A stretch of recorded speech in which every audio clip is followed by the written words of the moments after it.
Grado en psicología, tu carrera ha comenzado. Aprende a fondo la mente y su misterio revelado. Episodio a episodio, avanza firme y enfocado. Con Happy a tu lado, guiando cada paso. ¿Alguna vez te has preguntado por qué tienes miedo a cosas que no deberían asustarte? ¿O por qué compras esa marca de pasta de dientes y no otra? En 1913, un hombre llamado John B. Watson propuso una idea radical que cambió el mundo. Los seres humanos no somos tan especiales ni tan misteriosos. Somos máquinas biológicas programables. Watson nos dijo que si le dabas un niño sano, podía convertirlo en lo que quisiera: médico, abogado o ladrón, independientemente de sus talentos o su raza. Hoy nos adentramos en el nacimiento del conductismo. Descubriremos el polémico y cruel experimento del pequeño Albert. Entenderemos cómo aprendemos nuestras emociones y veremos cómo este científico acabó usando sus trucos mentales para revolucionar la publicidad en Madison Avenue. ¿Somos libres o somos el resultado de nuestros hábitos? Quédate, que hoy vamos a reprogramar lo que creías saber sobre tu mente. ¡Empezamos! Hola y muy buenas. Bienvenidos a esta nueva inmersión. Hoy tenemos sobre la mesa un conjunto de fuentes fascinantes que nos ha pedido un oyente para explorar a una figura que, literalmente le dio la vuelta a la psicología, John B. Watson. Vamos a meternos de lleno en su propuesta radical, el conductismo. Efectivamente. Y lo que me parece increíble leyendo los apuntes es que Watson no era un teórico de despacho, para nada. Era un hombre de laboratorio. De hecho, sus primeros experimentos con ratas ya te dan una idea del tipo de persona que era. Quería saber cómo aprendían a moverse por un laberinto. Y su método fue, radical. Empezó a quitarles los sentidos, uno por uno. Les tapaba la vista, les anulaba el olfato, el oído. Buscaba, de una forma casi obsesiva, cuál era el mínimo indispensable para que la rata aprendiera. Era un enfoque puramente mecanicista, casi de ingeniero, muy influenciado por biólogos como Jacques Loeb, que veían a los seres vivos como máquinas, básicamente. Máquinas que responden a estímulos. Aquí ya se ve el germen de todo. No le interesaba si la rata recordaba o pensaba en el queso. Solo le importaba el mecanismo puro y duro. Y todo esto explota en 1913, con un artículo que las fuentes describen casi como una bomba, el llamado Manifiesto Conductista. Y es que no fue una sugerencia, Fue una proclamación en toda regla. Watson no pide permiso, declara una nueva ciencia desde cero. Su primer párrafo es demoledor. Dice, y es casi una cita directa, que la psicología, tal como la ve el conductista, es una rama experimental puramente objetiva de la ciencia natural. O sea, la pone al nivel de la física o la química, sin medias tintas. Pero para hacer eso, ¿qué es lo primero que tiene que eliminar? El método principal de la psicología de su tiempo, la introspección. Se acabó eso de mirar hacia adentro para analizar tus propios pensamientos. Watson argumenta que eso no es científico. La conciencia, las imágenes mentales, las sensaciones, todo eso, para él, son conceptos vagos casi supersticiosos. No se pueden medir, no se pueden observar objetivamente. Así que, fuera. El objetivo de su nueva ciencia no es comprender la mente, es predecir y controlar la conducta. Y punto. A ver si lo pillo. La analogía que se suele usar, y que aparece en los textos, es la de la caja negra. Es decir, para Watson, la mente humana, con todo lo que pasa dentro, pensamientos, sueños, miedos, es una caja completamente opaca. Él, como científico, no puede ni debe intentar mirar dentro. Le da igual lo que haya. Exactamente. Le da igual si dentro hay un alma, un sistema de engranajes o un duende manejando los controles. No es su problema. Su único interés es lo observable desde fuera. ¿Qué estímulo entra en la caja? Es decir, ¿qué le presentamos al organismo? Y ¿qué respuesta sale de la caja? O sea, ¿qué hace ese organismo? Su lema es, dado un estímulo, tenemos que ser capaces de predecir la respuesta. Y al revés, si vemos una respuesta, tenemos que poder deducir qué estímulo la causó. Es un enfoque de una simplicidad brutal. Pero, claro, esto no sale de la nada. Me parece fascinante cómo las fuentes señalan que en realidad el terreno ya estaba abonado para una idea así. Para nada. Dentro de su propia corriente, el funcionalismo, ya había un debate enorme sobre si el concepto de conciencia servía para algo. Fíjate que casi 10 años antes, en 1904, una figura como William James, uno de los padres de la psicología americana, publica un ensayo con un título que es pura provocación. ¿Existe la conciencia? Ya se estaba cuestionando si ese concepto era más un estorbo que una ayuda. Claro, entonces, no es que Watson tuviera una idea loca de repente. Es más bien que vio una grieta en el edificio y, en lugar de repararla, decidió derribarlo entero. Su argumento contra la introspección era puramente práctico, ¿no? Pueden llegar a conclusiones totalmente opuestas. Uno dirá que es simple, el otro que es compleja. ¿Quién tiene razón? No hay un árbitro externo. Es la palabra de uno contra la del otro. Y sobre esa base, dice Watson, es imposible construir una ciencia seria. Es como intentar construir la física basándose en si a la gente le parece que algo es pesado. Necesitas una balanza. De acuerdo. Si derribas el método principal, tienes que proponer otro. Necesitas tu balanza. ¿Cuál fue la de Watson? Pues la encontró en Rusia, en los laboratorios de un fisiólogo llamado Iván Pavlov. Los famosos experimentos de Pavlov con los perros, que salivaban al oír una campana que asociaban con la comida, fueron una revelación para Watson. Era justo lo que necesitaba, un método objetivo, medible y riguroso para estudiar el aprendizaje. Pavlov podía medir las gotas de saliva, eso sí era ciencia. Podía crear asociaciones sin tener que preguntarle al perro si esperaba la comida o si recordaba la campana. Era la herramienta perfecta, un ladrillo sólido y observable para construir su nuevo edificio. Vale, pues desmontemos ese edificio. Porque una cosa es decir que solo te vas a fijar en la conducta y otra muy distinta es explicar toda la complejidad humana solo con eso. Si tiras la mente a la basura, ¿por dónde empiezas a reconstruir al ser humano? ¿Qué pasa con las emociones, por ejemplo? Pues empieza por ahí, por lo que parece más interno y subjetivo. Las emociones. Y su propuesta es, de nuevo, radical. Basándose en sus observaciones con bebés, llega a la conclusión de que los seres humanos solo nacemos con 3 patrones emocionales básicos, no aprendidos. Un momento, ¿solo 3? ¿Me estás diciendo que toda la gama de sentimientos de un adulto, el orgullo, la culpa, los celos, todo viene de solo 3 reacciones básicas? Exacto, solo 3. La primera es el miedo. Y es muy específico. Según Watson, en un bebé el miedo solo se puede provocar con 2 estímulos: un ruido fuerte y repentino o la pérdida de la base de sustentación. La sensación de caer. Nada más. Nada más. La segunda es la ira, que se desencadena por un único motivo: la restricción forzosa de los movimientos. Si sujetas a un bebé y no le dejas moverse, se enfada. Vale. Y la tercera es el amor. Y de nuevo, es muy físico. La respuesta de amor la provocan las caricias suaves, el balanceo, ese tipo de cosas. Es increíblemente reduccionista. Entonces, mi miedo a hablar en público o la alegría que siento al escuchar una canción no son innatos. ¿Cómo se forman según él? Por condicionamiento pavloviano puro y duro. A partir de esas 3 respuestas, todo lo demás se aprende por asociación. El ejemplo clásico, que se cita en todas las fuentes, es su experimento con el pequeño Albert, un bebé de 9 meses. Le presentaban una rata blanca y el niño, pues, jugaba con ella, sin miedo. Pero entonces Watson empezó a hacer sonar un ruido metálico muy fuerte a espaldas del niño cada vez que tocaba la rata. El estímulo incondicionado del miedo. Precisamente. Después de unas pocas repeticiones, el niño había asociado la rata, que era un estímulo neutro, con el ruido. El resultado fue que la simple presencia de la rata blanca le provocaba una reacción de pánico. Había condicionado la respuesta de miedo a la rata. Y lo que es más, ese miedo se generalizó. El pequeño Albert acabó teniendo miedo a un conejo, a un abrigo de piel, incluso a una máscara de Santa Claus con barba blanca. Así, dice Watson, es como construimos nuestro complejo universo emocional.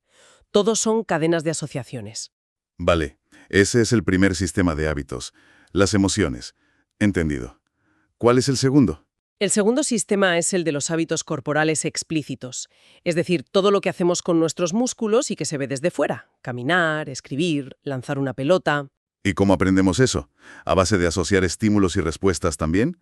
Aprender a jugar al tenis parece más complejo que salivar al oír una campana. Aquí Watson se apoya en el trabajo de otro psicólogo, Thorndike, que había estudiado cómo los gatos aprendían a escapar de unas cajas por ensayo y error.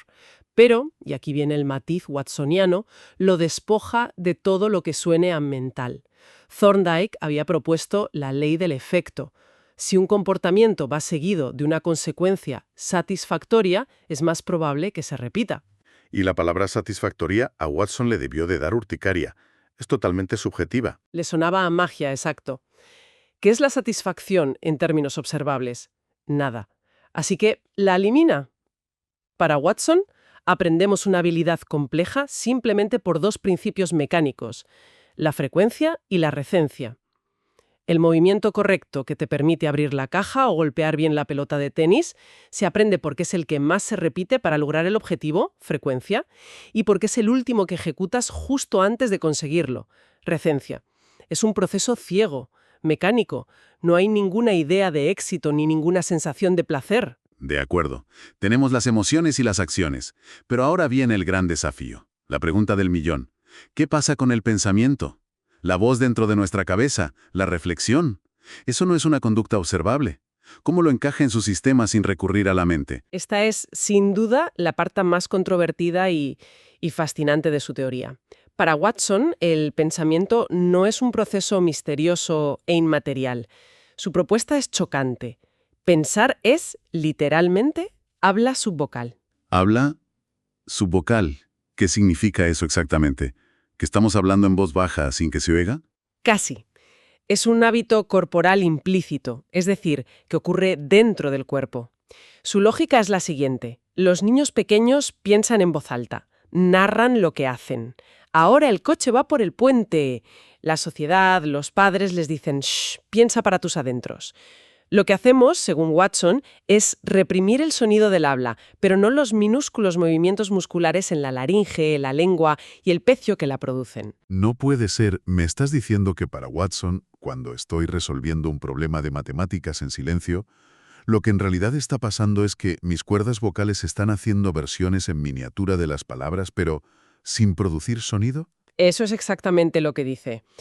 Pensar es una conducta física, una cadena de respuestas musculares. Cada micromovimiento de la laringe sirve de estímulo para el siguiente, creando una secuencia que es, en esencia, lenguaje interiorizado. De hecho, él estaba convencido de que si tuviéramos instrumentos lo suficientemente sensibles, podríamos saber lo que una persona está pensando, midiendo esa actividad muscular. Eso es alucinante.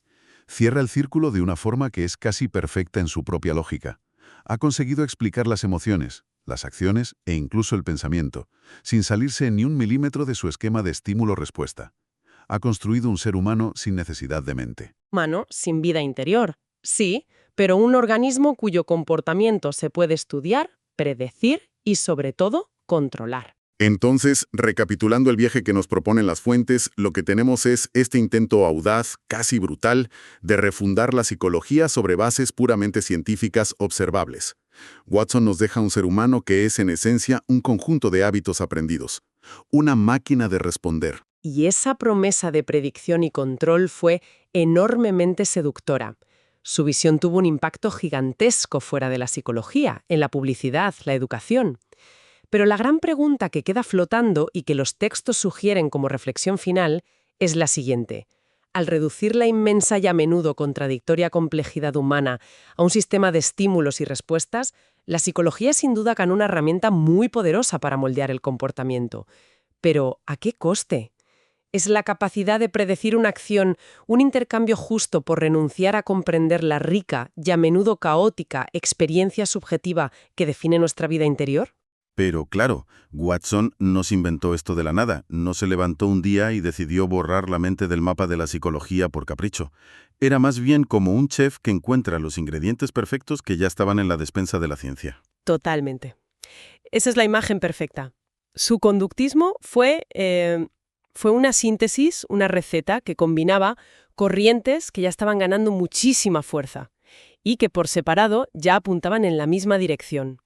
Para entender bien su propuesta de una psicología sin conciencia, hay que mirar a sus maestros, a los laboratorios con animales. Y a Rusia, ¿no? y a un descubrimiento crucial que llegó desde Rusia. Vale, me interesa mucho esa idea. Si fue un chef, ¿cuál era la receta? Vamos a desempaquetar eso. ¿Dónde se formó Watson y qué ideas se respiraban allí que le empujaron en esa dirección tan radical? Pues el caldo de cultivo principal fue la Universidad de Chicago a principios del siglo XX. Era, de verdad, el epicentro de una corriente que se llamaba funcionalismo. Y el mentor directo de Watson fue su máximo exponente, un tal James Arangel. El funcionalismo. Suena a algo práctico, muy americano. ¿Qué defendían exactamente? Pues justo eso, la utilidad. Ellos ya habían hecho un trabajo previo que fue crucial, que fue cambiar la pregunta fundamental de la psicología. ¿A qué te refieres con cambiar la pregunta? A ver, hasta entonces, la psicología, la estructuralista, se preguntaba qué hay en la mente, en plan, intentando hacer un mapa de sus componentes, como si fuera química.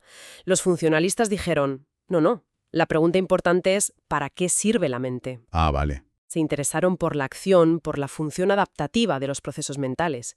O sea, cómo nos ayudan la percepción, la memoria o la emoción a sobrevivir, a ajustarnos a nuestro entorno.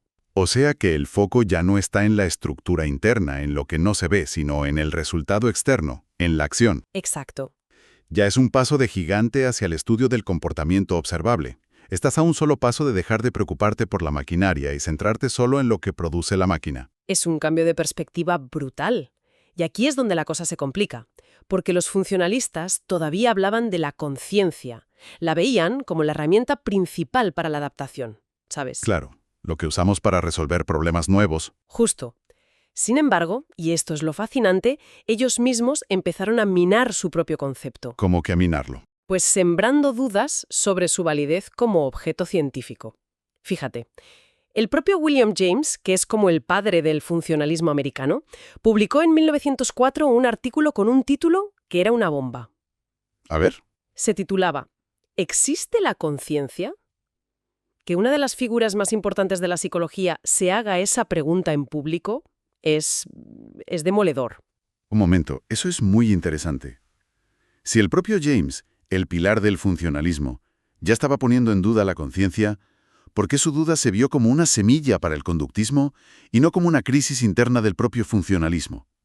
O sea, ¿qué hizo que Watson lo viera como una oportunidad para demoler el edificio entero en lugar de intentar reformarlo? Creo que esa es la pregunta clave. Para los funcionalistas, como James, era una duda más, filosófica y metodológica. Se preguntaban si la conciencia era una cosa real o solo una función.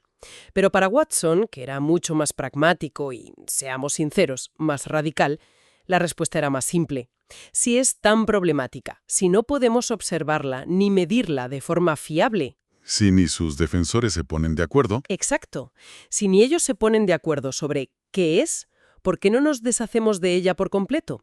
Vio la duda no como un problema a resolver, sino como una justificación para empezar de cero con algo tangible. El comportamiento. Es como si la ciencia a veces no avanzara encontrando respuestas, sino decidiendo que ciertas preguntas ya no merecen la pena.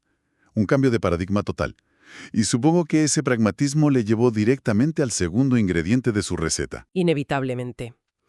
Le llevó a los laboratorios de psicología animal. Porque claro, ahí ya existía un modelo de ciencia del comportamiento que no necesitaba la conciencia para absolutamente nada.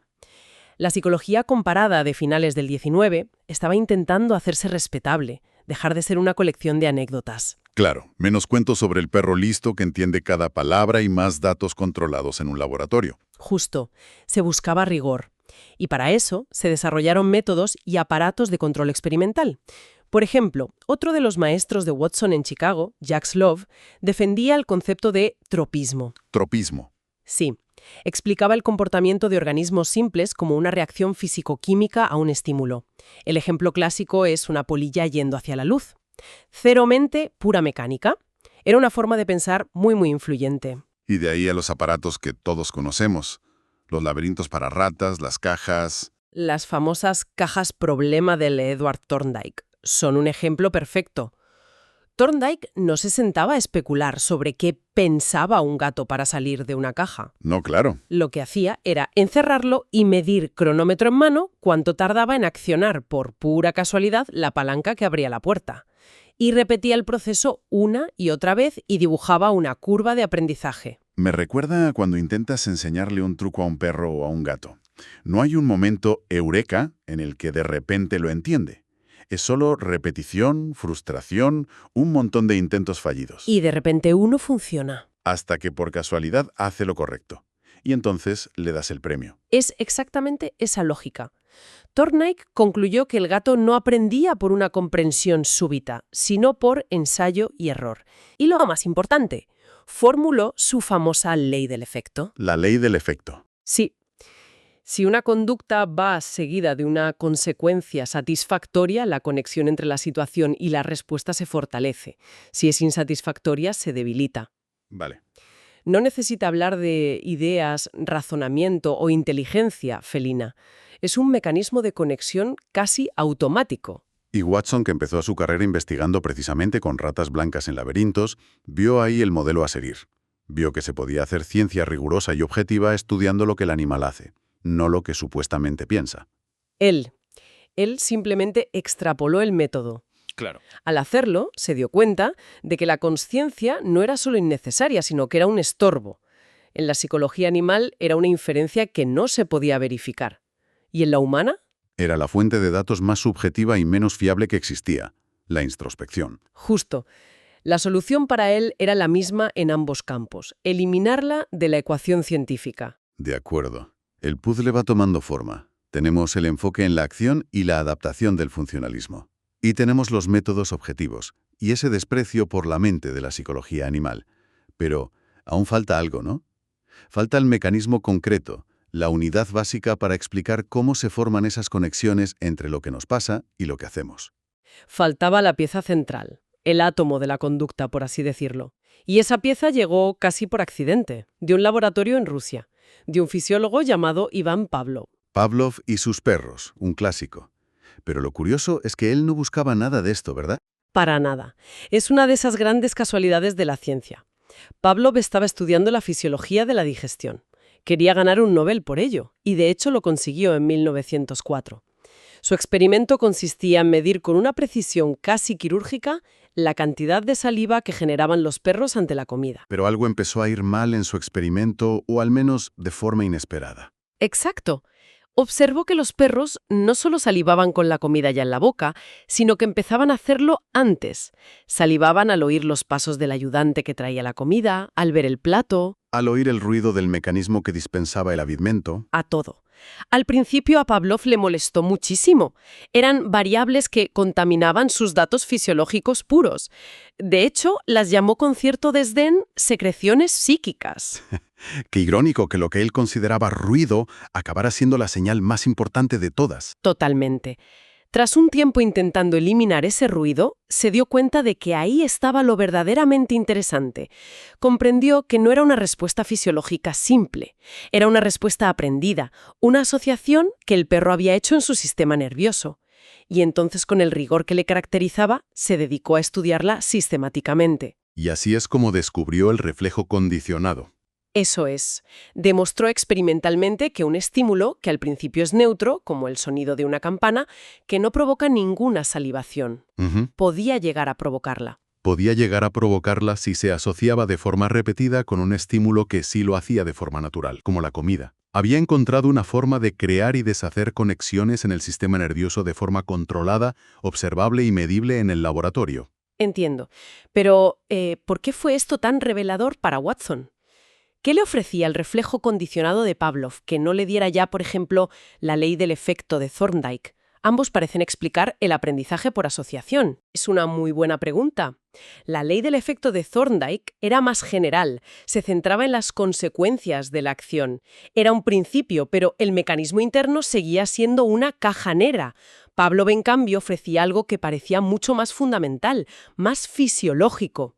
Lo que para los filósofos empiristas británicos habían sido un concepto abstracto, la asociación de ideas, Pavlov lo había convertido en un proceso fisiológico observable. La conexión entre un estímulo y una respuesta. Exacto. Era la pieza que unía el mundo exterior con la reacción del cuerpo de una forma científica y tangible. Le dio la unidad básica de construcción, el ladrillo. Le dio el átomo de la conducta. Watson vio en el reflejo condicionado el mecanismo universal para explicar la formación de hábitos.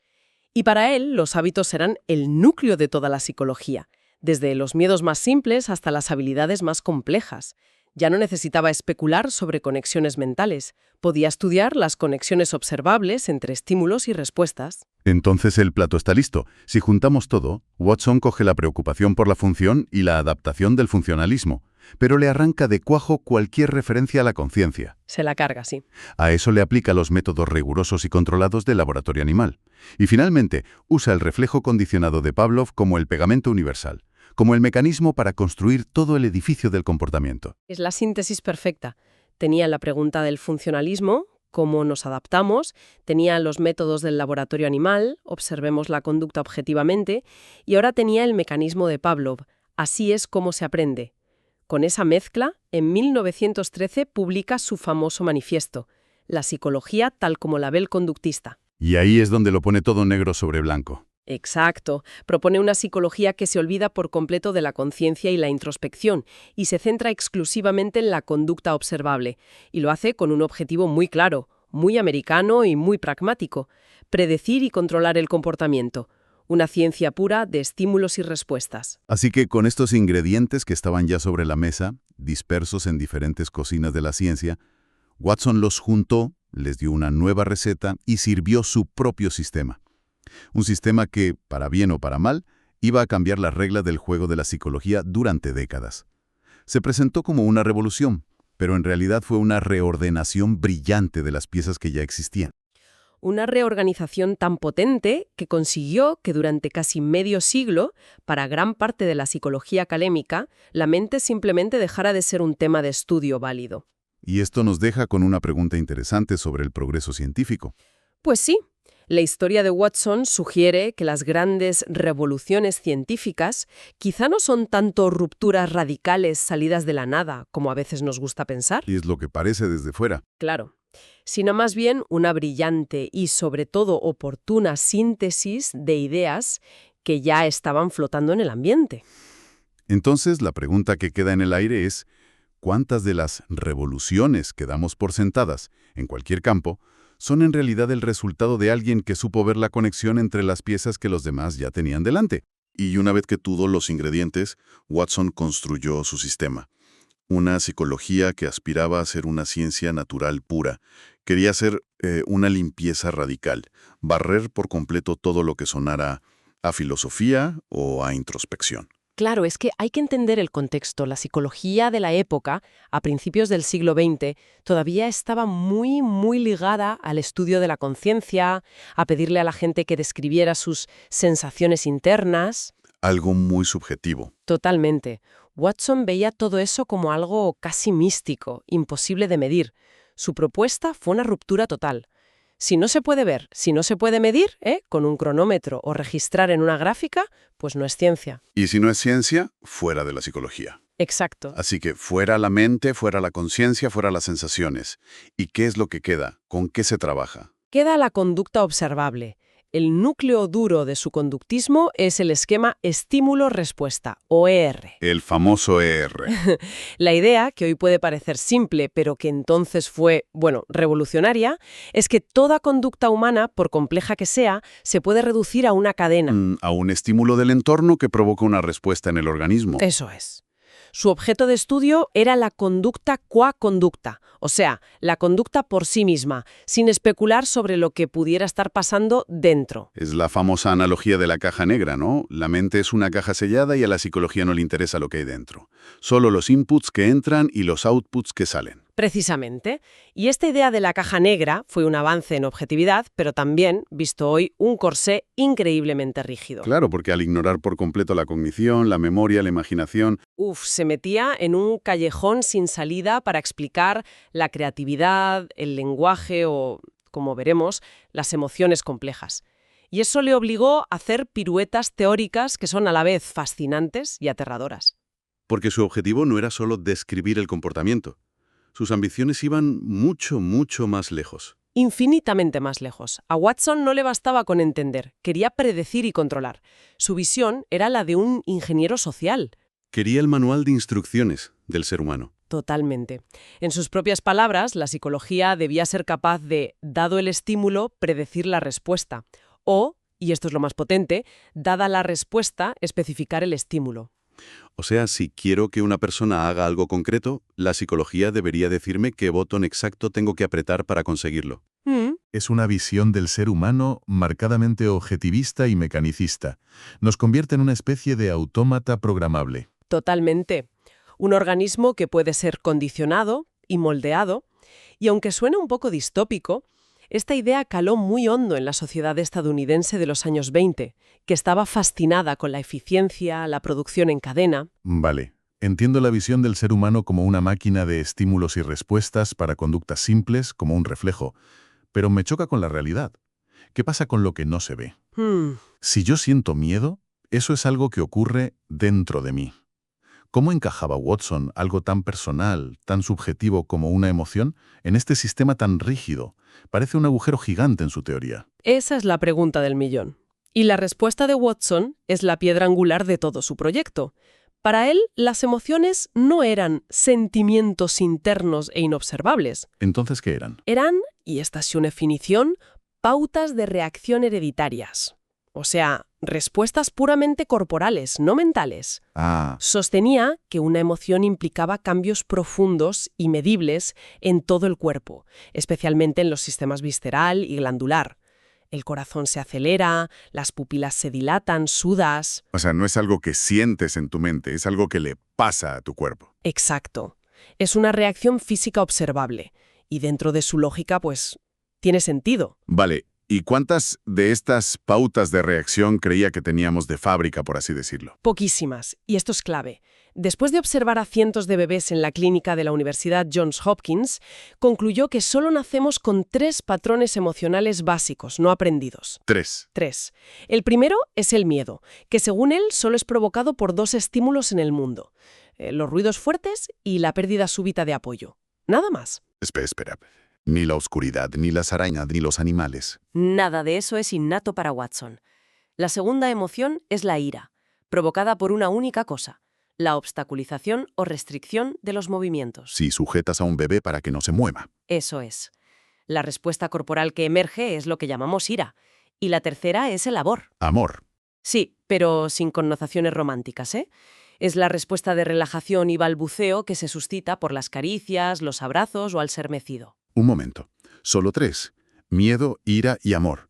¿Y qué pasa con la vergüenza, los celos, el orgullo, la ansiedad, el odio, toda la gama de emociones humanas? Pues según Watson, todo eso no son más que hábitos condicionados. Aprendido. Todo aprendido.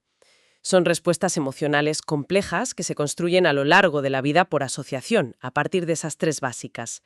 El odio, por ejemplo, no sería más que una respuesta de ira condicionada hacia una persona. ¿Y la ansiedad por hablar en público? Una respuesta de miedo condicionada por una mala experiencia. Exacto. Para él, la mayor parte de nuestra vida emocional era aprendida. Y supongo que para un hombre de ciencia como él, no bastaba con afirmarlo. Tenía que demostrarlo. Por supuesto. Demostrar que una emoción compleja como una fobia se podía fabricar desde cero en un laboratorio se convirtió en su gran obsesión. Y eso nos lleva directamente a uno de los experimentos más famosos, influyentes y éticamente controvertidos de toda la historia de la psicología. Sin duda. La historia del pequeño Albert. Es que es un relato que tiene todos los ingredientes de una película de terror psicológico. ¿Quién era el sujeto? Era un bebé de unos 9 meses, hijo de una nodriza que trabajaba en el mismo hospital donde Watson tenía su laboratorio. En los informes lo llamaron Albert B. Albert B. Lo describen como un niño sano, tranquilo y emocionalmente muy estable. Y eso era importante, porque querían demostrar que partían de una pizarra en blanco. De acuerdo. ¿Y cómo empiezan? ¿Cuál es el primer paso? Primero establecen una línea de base. Querían asegurarse de que Albert no tuviera miedos preexistentes. Durante semanas le presentaron una serie de estímulos. Una rata blanca de laboratorio, un conejo, un perro. ¿Qué más? Un montón de algodón en rama, un abrigo de piel de foca, incluso una máscara de Santa Claus con su barba blanca. ¿Y la reacción del bebé? Ningún miedo en absoluto. Al contrario, sentía curiosidad, quería jugar y tocarlo todo. Las notas dicen que mostró un especial interés por la rata blanca. O sea, queda establecido. Estímulo neutro, la rata, provoca una respuesta de curiosidad. Exacto. Bien, el escenario está listo. Ahora empieza el condicionamiento. Y aquí es donde la cosa se pone realmente oscura. Colocan a Albert sobre un colchón en mitad de una habitación. Watson y su colaboradora, Rosalie Rayner, le acercan la rata blanca. Y en el momento justo en que el bebé extiende la mano para tocarla, utilizan el único as que tenían en la manga, según su propia teoría. El estímulo incondicionado para el miedo innato. Watson se sitúa detrás del bebé, fuera de su vista, y golpea con un martillo una barra de acero suspendida. El ruido. Un sonido ensordecedor, metálico y súbito. Y la reacción de Albert es la que cualquiera esperaría, puro pánico. Inmediata y visceral. Las notas describen que el bebé saltó violentamente, cayó hacia adelante y empezó a llorar a gritos. Es la respuesta de miedo, no aprendida, de la que hablaba su teoría. ¡Qué barbaridad! Pero lo increíble es lo rápido que funcionó el condicionamiento. ¿Cuántas veces crees que necesitaron para instalar la fobia? No sé, decenas de veces. 100. 7. ¿Solo 7? Solo necesitaron 7 emparejamientos de rata y ruido a lo largo de varias semanas. En la 7ª ocasión, el experimento llegó a su clímax. Le presentaron la rata blanca a Albert. Pero esta vez en silencio, sin martillazo. Y el resultado fue que la sola visión del animal ya era suficiente. Fue devastador. En cuanto vio la rata, Albert empezó a llorar, se giró bruscamente y comenzó a gatear tan rápido como podía para alejarse. ¡Madre mía! La rata blanca, que antes era un objeto de curiosidad, se había convertido en un estímulo condicionado que provocaba por sí solo una intensa respuesta de miedo. Habían conseguido, en sus propias palabras, instalarle una fobia. Pero no se detuvieron ahí. Quisieron ver hasta dónde llegaba ese miedo implantado. No. Y esta es la parte científicamente más reveladora, la generalización del miedo. Unos días después, le presentaron objetos que nunca antes habían sido asociados con el ruido, pero que compartían características con la rata. Eran blancos y peludos. Exacto. Le mostraron un conejo blanco y Albert lloró e intentó alejarse. Le acercaron el abrigo de piel de foca y se apartó aterrorizado. Y lo de la máscara de Santa Claus. Lo más famoso. Se puso la máscara de Santa Claus con la barba de algodón y la reacción del bebé fue de pánico total. Watson había demostrado su teoría. Un triunfo científico para él. Sí. Pero a un coste moral terrible. Eso es. Es que es horrible. La frialdad con la que describen el procedimiento en sus apuntes te deja mal cuerpo. No hay ni una palabra de compasión o de preocupación por el bienestar del niño. Nada. Lo describen como si estuvieran calibrando una máquina, no aterrorizando un bebé. La propia fuente que manejamos lo califica de discutible ética científica, y creo que se queda corta. Crearon activamente un trastorno de ansiedad en un niño de menos de 1 año. Y lo peor de todo es lo que no hicieron después. Eso es lo verdaderamente imperdonable. La madre de Albert, por motivos que no están del todo claros, retiró al niño del hospital antes de que Watson y Rayner pudieran llevar a cabo la fase de descondicionamiento. La fase para quitarle el miedo. La que supuestamente tenían planeada. O sea, que nunca lo curaron. Nunca. Dejaron a ese niño con un miedo implantado a los objetos blancos y peludos, sin saber qué consecuencias tendrían su vida. Es una atrocidad moral. Y además, por lo que sé, hoy en día el experimento tendría muchos problemas metodológicos, ¿no? Hoy sería destrozado por cualquier comité científico. Para empezar, es un estudio de caso único, con un solo sujeto. No hay grupo de control para comparar. Claro. No se puede descartar que el bebé simplemente se asustara por el caos del laboratorio. De hecho, investigaciones posteriores han sugerido que el pequeño Albert podría no haber sido un niño tan sano como Watson afirmaba. ¿Ah, sí? Sí, que podría haber tenido algún problema neurológico de base. Es más una demostración teatral y efectista que un experimento científico riguroso según los estándares actuales. Y la gran pregunta que queda en el aire es, ¿qué fue del pequeño Albert? Esa es la parte trágica y misteriosa. Durante décadas su identidad fue un enigma. Recientemente, varios investigadores han intentado rastrearlo. Una de las teorías más aceptadas, aunque todavía debatida, lo identifica con un niño llamado Douglas Merritt, que curiosamente falleció a los 6 años de hidrocefalia. Qué triste. Si fuera él, nunca sabríamos cómo esa fobia condicionada afectó su corta vida. Hay otra investigación que propone otro candidato, William Barger, que vivió una vida larga y aparentemente normal, aunque con una reportada aversión a los perros. Así que no se sabe con certeza. Nunca lo sabremos. El niño desapareció en la historia, pero su espectro sigue persiguiendo a la psicología. Un espectro que, irónicamente, también persiguió a Watson, porque ese coste moral y ético del que hablábamos, al final le pasó factura, aunque no de forma directa. No, su caída fue mucho más mundana y novelesca. El escándalo que acabó con su carrera académica no fue el del pequeño Albert, que en su día no causó tanto revuelo, sino uno personal. ¿Qué pasó? Watson inició una relación extramatrimonial con su joven colaboradora, Rosalie Rayner, la misma que participó en el experimento. Su esposa descubrió cartas de amor, el asunto se convirtió en un escándalo público y la Universidad Johns Hopkins, de moral muy conservadora, le obligó a dimitir. De forma fulminante. Su brillante carrera académica se terminó de la noche a la mañana, en la cima de su fama. Es una de las grandes ironías de la psicología. Totalmente. Fue expulsado de la academia y terminó trabajando en el mundo de la publicidad, aplicando sus principios de condicionamiento para asociar productos con emociones y deseos. Pasó de condicionar a un bebé a condicionar a millones de consumidores. Exacto. Ayudó a crear campañas famosísimas como la del café Maxwell House y su pausa para el café. Y a pesar de todo, de la ética, de los fallos, de su exilio, el legado del experimento es innegable. La historia del pequeño Albert se convirtió en un mito fundacional de la psicología, un relato que aparece en todos los manuales. Sí, y creo que la razón por la que perdura es porque es una historia terriblemente poderosa y simple. Nos dice algo fundamental y perturbador sobre nosotros mismos. ¿El qué? Que nuestros miedos más profundos, esas cosas que creemos que forman parte de nuestra esencia, podrían no ser más que el resultado de un mal día, de una asociación accidental, del eco de un martillazo que ni siquiera recordamos. Es una idea que socava nuestra sensación de control. Lo que nos deja con una última reflexión para quien nos escucha. Si una fobia puede ser instalada con una asociación tan burda como una rata y un ruido, ¿qué implicaciones tiene eso para el mundo infinitamente más sofisticado en el que vivimos hoy? Pensemos en los algoritmos de las redes sociales, que no usan un martillo, sino miles de millones de datos para asociar ideas políticas con nuestra respuesta innata de ira, o productos con nuestro deseo de amor y aceptación. ¿Hasta qué punto somos conscientes de los sutiles mecanismos de condicionamiento que operan sobre nosotros cada vez que deslizamos el dedo por una pantalla, moldeando no solo lo que compramos, sino lo que odiamos, lo que amamos y a lo que tememos? De acuerdo. Pongamos las cartas sobre la mesa. Tenemos a John Big Watson en la cima del mundo académico. Es el padre de una nueva y radical escuela de psicología, el conductismo. La figura del momento, sin duda. Está en la prestigiosa Universidad Johns Hopkins.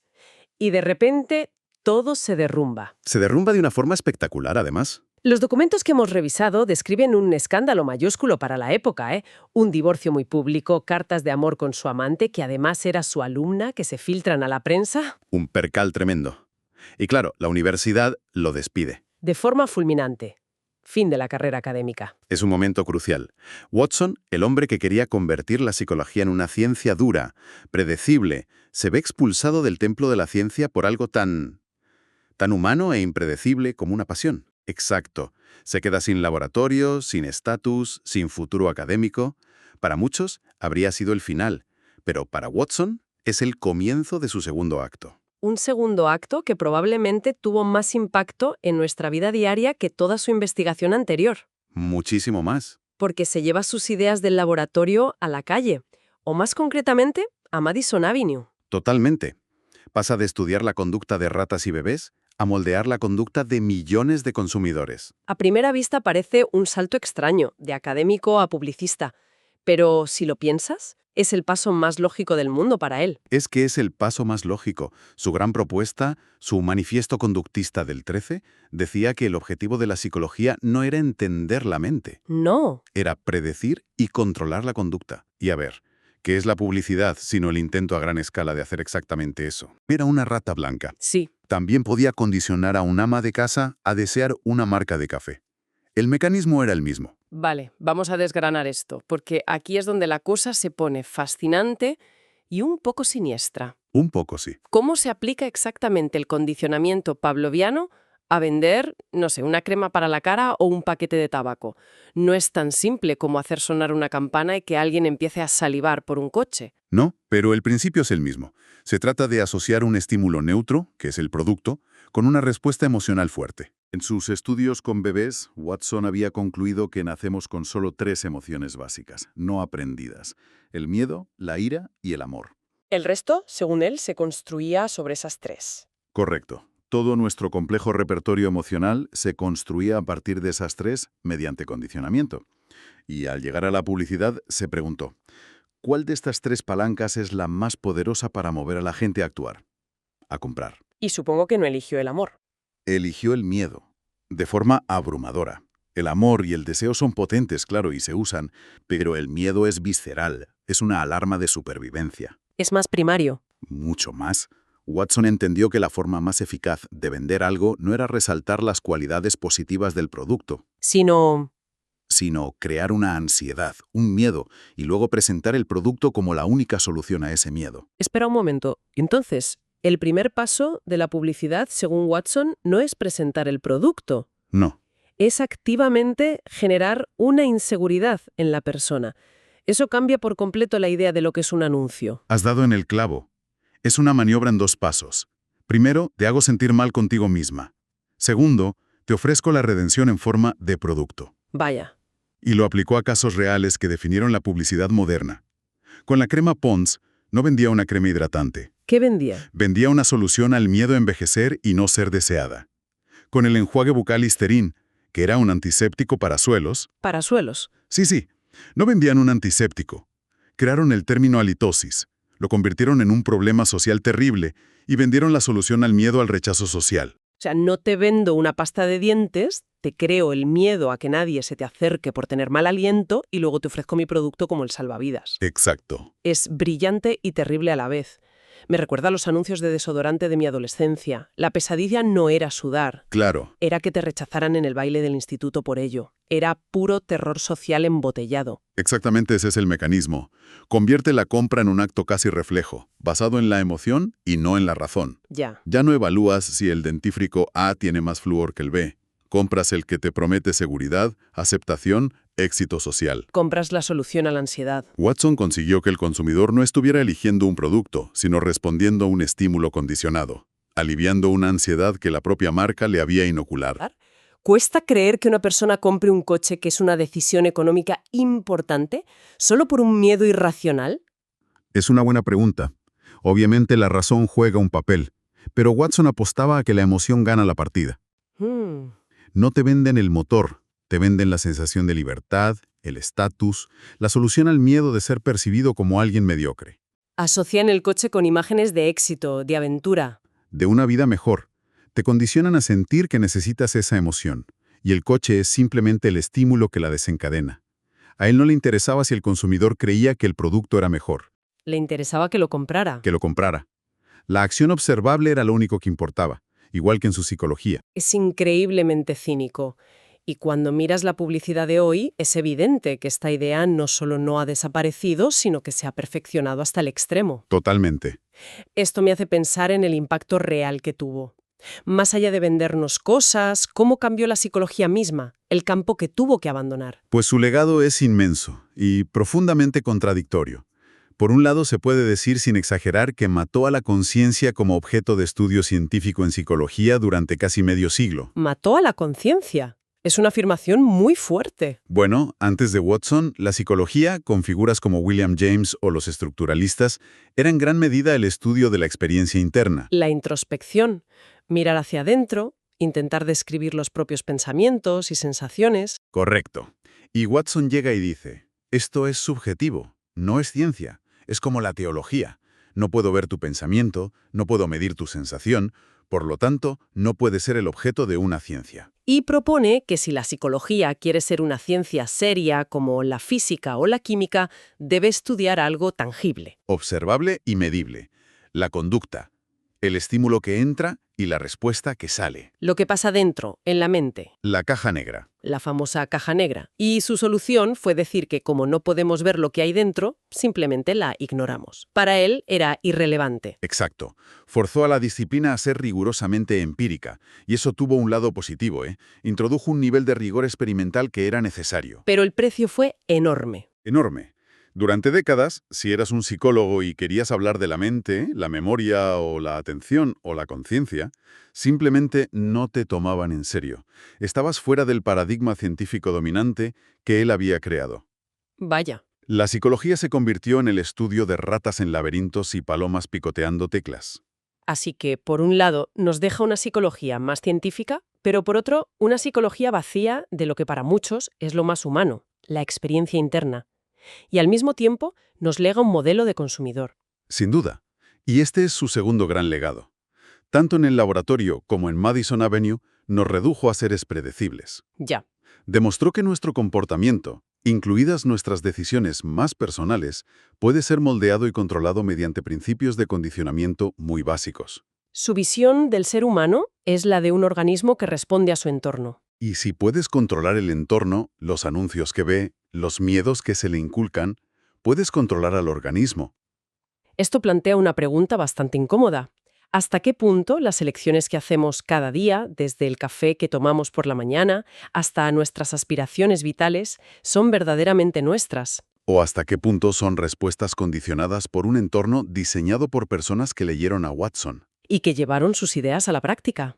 Si conectamos esto con el panorama general, esa es la gran pregunta que nos deja su legado. Nos obliga a ser más críticos con los mensajes que recibimos. Desde luego. Su trabajo es la base, no solo de muchas terapias de conducta efectivas, sino de casi todo el marketing y la comunicación política del último siglo. Es un legado que está en todas partes. Un legado potentísimo. Nos deja una psicología objetiva, pero para muchos vacía de humanidad, y un manual de instrucciones para el consumidor moderno. Pero ojo, porque aquí hay un matiz importante. Las ratas de Watson eran, en cierto modo, tontas. ¿Tontas? Sí, solo reaccionaban a estímulos de forma pasiva. No había cognición, no había intención. En el próximo capítulo, las cosas se complican. ¿A qué te refieres? A que las ratas empiezan a tener propósitos. Empiezan a crear mapas mentales de los laberintos. Y veremos planes militares absolutamente reales para guiar misiles con palomas. Espera. ¿Palomas guiando misiles? Hablamos de los neoconductistas la próxima vez. ¡Wow! Menuda intensidad la de Watson. ¿Soy la única que se ha quedado con un escalofrío al escuchar lo del pequeño Albert? Es increíble pensar cómo un solo artículo en 1913 pudo dar un portazo tan brutal a la conciencia y a la introspección, para centrarse solo en lo que vemos, en la conducta pura y dura. Watson quería convertirnos en ingenieros de la conducta humana, ni más ni menos. Y esto me lleva directa a la pregunta de este capítulo. Puedas dejar tu respuesta en un comentario o mandar un audio de WhatsApp al número que tienes en la descripción. ¿Crees que tú decides lo que compras o admites que el marketing te controla más de lo que te gustaría? ¿Cuál ha sido ese capricho estúpido que compraste solo porque un anuncio te tocó la fibra? Quiero oír vuestras teorías para el capítulo especial que estamos preparando con vuestros aportes. Y oye, después de tanta tensión con ratas, martillazos y condicionamiento del miedo, creo que tu cerebro necesita un respiro urgente. Ya sabes, pásate por Happy. Es tu refugio, tu espacio de paz mental, con meditaciones y ese psicólogo de bolsillo que tanta falta nos hace a veces. Tienes el enlace aquí abajo. Ahora, cuidado, porque si creías que Watson era radical, no estás preparado para lo que viene. En el próximo episodio, las ratas empiezan a tener propósitos. Las ecuaciones matemáticas intentan predecir cada paso que das, y conoceremos a un hombre que propuso usar palomas para guiar misiles y diseñar sociedades donde la libertad simplemente no existe. Los neoconductistas están a la vuelta de la esquina, y créeme, la cosa se va a poner mucho más oscura y fascinante. ¡Dale al siguiente! Grado en psicología, tu carrera ha comenzado. Aprende a fondo